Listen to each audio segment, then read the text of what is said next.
I come to the Senate floor today to ask my Republican colleagues a question. Do you have any idea what year it is? Did you fall down, hit your head, and think you woke up in the 1950s or the 1890s? Should we call for a doctor? Because I simply cannot believe that in the year 2015, the United States Senate would be spending its time trying to defund women's health care centers. You know, on second thought, maybe I shouldn't be that surprised. The Republicans have had a plan for years to strip away women's rights to make choices over our own bodies. Just look at the recent facts. In 2013, Republicans threatened to shut down the government unless they could change the law to let employers deny women access to birth control. In March of this year, Republicans held up a non-controversial bipartisan bill to stop human trafficking. Why? Because they demanded new anti-abortion restrictions to cover private funding meant to help the victims of human trafficking. In June, House Republicans passed a budget eliminating funding for the Title X Family Planning Program, the only federal grant program that provides birth control, HIV tests, STD screening, and other preventive services for poor and uninsured people.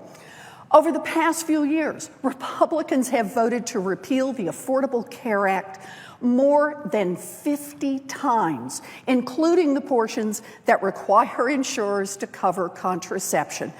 And let's be clear, it's not just Congress. Over the past 5 years, Republican state legislators have passed nearly 300 new restrictions on abortion access. This year alone, Republican state legislators have passed more than 50 new restrictions on women's access to legal health care. So, Madam President, let's be really clear about something. The Republican scheme to defund Planned Parenthood is not some sort of surprised response to a highly edited video. Nope, the Republican vote to defund Planned Parenthood is just one more piece of a deliberate, methodical, orchestrated right-wing attack on women's rights. And I'm sick and tired of it. Women everywhere are sick and tired of it. The American people are sick and tired of it. Scheduling this vote during the week of a big Fox News presidential primary debate, days before candidates take trips to Iowa or New Hampshire, isn't just some clever gimmick. This is an all-out effort to build support to take away a woman's right to control her own body and access to medical care she may need. Now, this affects all of us, whatever your age, wherever you live. I guarantee that you know someone who has used Planned Parenthood health centers. No one may mention it at Thanksgiving dinner or post it on Facebook for the whole world to know, but just look at the facts.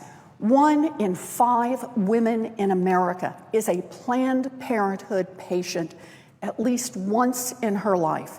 Every single year, nearly 2.7 million women and men show up for help at Planned Parenthood. Why do so many people use Planned Parenthood?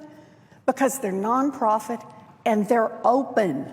More than half of Planned Parenthood centers are located in areas without ready access to health care. You know, women who can't get appointments anywhere else go to Planned Parenthood for Pap tests and cancer screening.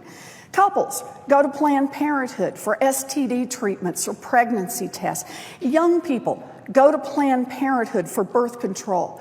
And yes, 3% of patients visit Planned Parenthood for a safe and legal abortion with a doctor who will show compassion and care for a woman who is making one of the most difficult decisions of her entire life. But just to be clear, even though the abortions performed at Planned Parenthood are safe and legal, the federal government is not paying for any of them. Not one dime.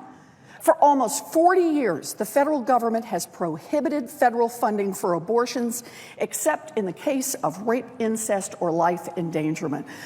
Most of the money Planned Parenthood receives from the government comes in the form of Medicaid patients for medical care provided to low-income patients, the same payments that any other doctor or clinic receives for providing cancer screenings or other medical exams. The rest of Planned Parenthood's federal funding comes from Title X that provides birth control to low-income and uninsured people, the same program the House Republicans voted to cut in June. The government doesn't fund abortions, period. A vote today to defund Planned Parenthood is not a vote to defund abortions. It's a vote to defund cancer screenings and birth control and basic health care for millions of women. I want to say to my Republican colleagues, the year is 2015. Not 1955 and not 1895. Women have lived through a world where backward-looking ideologues tried to interfere with the basic health decisions made by a woman and her doctor, and we are not going back. Not now, not ever. The Republican plan to defund Planned Parenthood is a Republican plan to defund women's health care. For my daughter, for my granddaughters, for people all across Massachusetts and all across this country, I stand with Planned Parenthood, and I hope my colleagues will do the same. Thank you, Madam President.